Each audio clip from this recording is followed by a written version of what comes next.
એક સમય હતો જ્યારે લોકોના ખિસ્સામાં પાકીટ જોવા મળતા હતા, જેના કારણે ચોરી અને લૂંટના બનાવો પણ ખૂબ બનતા હતા. પરંતુ આજે એ સમય કદાચ ભૂતકાળ બની ગયો છે. ધીમે ધીમે ડિજિટલાઇઝેશનના કારણે આવા બનાવો ઘટતા ગયા અને આજે આપણે ડિજિટલ યુગ તરફ સતત આગળ વધી રહ્યા છીએ. ત્યારે આજે લોકોના ખિસ્સામાં તમને જોવા મળશે ફક્ત મોબાઈલ.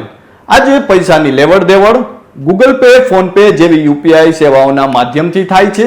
પરંતુ હાલમાં જ આ યુપીઆઈ સેવાને લગતા નવા નિયમો આવ્યા છે, જે જાણવા તમારે માટે ખૂબ જરૂરી છે, નહીં તો તમારી યુપીઆઈ સેવાઓ બંધ થઈ શકે છે.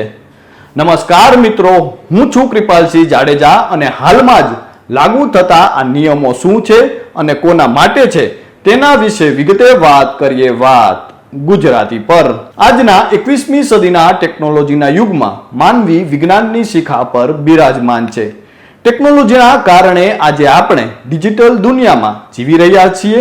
ગૂગલ પે, ફોન પે જેવી યુપીઆઈ સેવાઓના કારણે તમને નાની લારીથી માંડીને મોટા મોટા મોલ સુધી લોકો ડિજિટલ રીતે પૈસાની લેવડ દેવડ કરતા જોવા મળી જશે.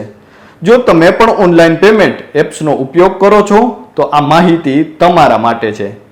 National payments corporation of India એટલે કે એનપીસીઆઈ એવા લોકોના યુપીઆઈ આઈડી બંધ કરવા જઈ રહ્યું છે જેમના મોબાઈલ નંબર બેંક રેકોર્ડમાં એક્ટિવ નથી.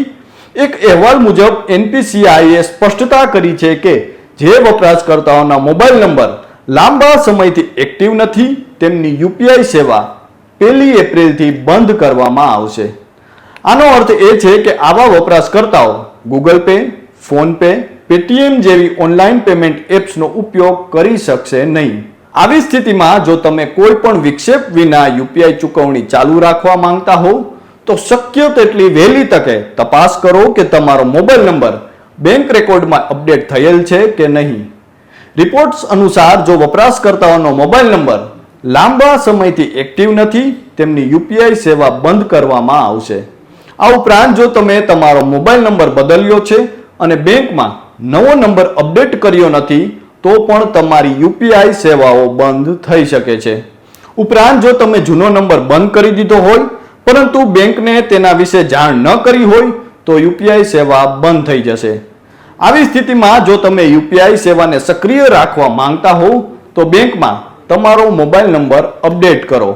આ સિવાય જો તમે તાજેતરમાં તમારો મોબાઈલ નંબર બદલ્યો હોય તો તેને તાત્કાલિક બેંકમાં અપડેટ કરાવો. આ ઉપરાંત જો બેંક સાથે લિંક કરેલ મોબાઈલ નંબર એક્ટિવ નથી તો તેને ફરીથી એક્ટિવ કરો જેથી તમે યુપીઆઈ સેવાઓનો લાભ લઈ શકો.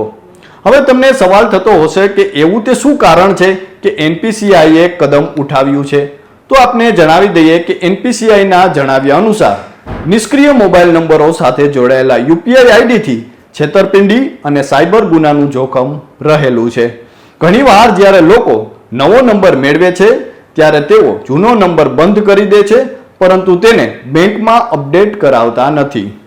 આવા કિસ્સામાં જો તે નંબર કોઈ અન્ય વ્યક્તિને મળે છે તો તે જાણી જોઈને અથવા આકસ્મિક રીતે જૂના યુપીઆઈ એકાઉન્ટ સાથે ચેડા કરે છે અને તેની સાથે છેતરપિંડીનું કે સાયબર ફ્રોડનું જોખમ વધી જાય છે. તેથી એનપીસીઆઈએ બેંકો અને ચૂકવણી એપ્લિકેશનોને લાંબા સમયથી નિષ્ક્રિય મોબાઈલ નંબરો કાઢી નાખવા સૂચના આપી છે.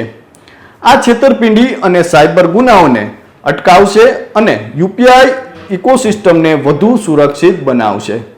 હવે તમે કહેતા હશો કે આ બધું કેવી રીતે થશે? તો આપને જણાવી દઈએ કે સૌપ્રથમ મોબાઈલ નંબર તપાસો. જો તમારો નંબર ઇનએક્ટિવ છે તો તમારા ટેલિકોમ પ્રદાતા સાથે તપાસ કરો. નંબર ફરીથી સક્રિય કરો. જો નંબર નિષ્ક્રિય હોય તો તેને ફરીથી સક્રિય કરાવો. બેંક એકાઉન્ટ અપડેટ કરો. જો નંબર સક્રિય ન થઈ શકે તો તમારા બેંક એકાઉન્ટને નવા અને સક્રિય નંબર સાથે લિંક કરો.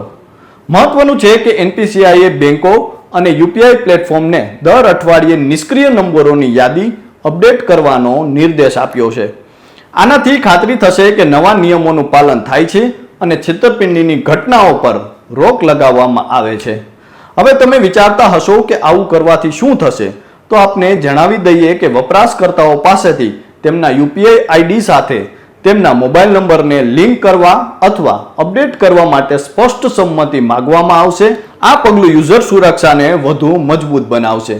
તો મિત્રો, તમને અમારી આ વિશેષ રજૂઆત કેવી લાગી તે કોમેન્ટ કરીને જરૂરથી જણાવજો. તો અત્યારે બસ આટલું જ. ફરી મળતા રહીશું વાત ગુજરાતી પર.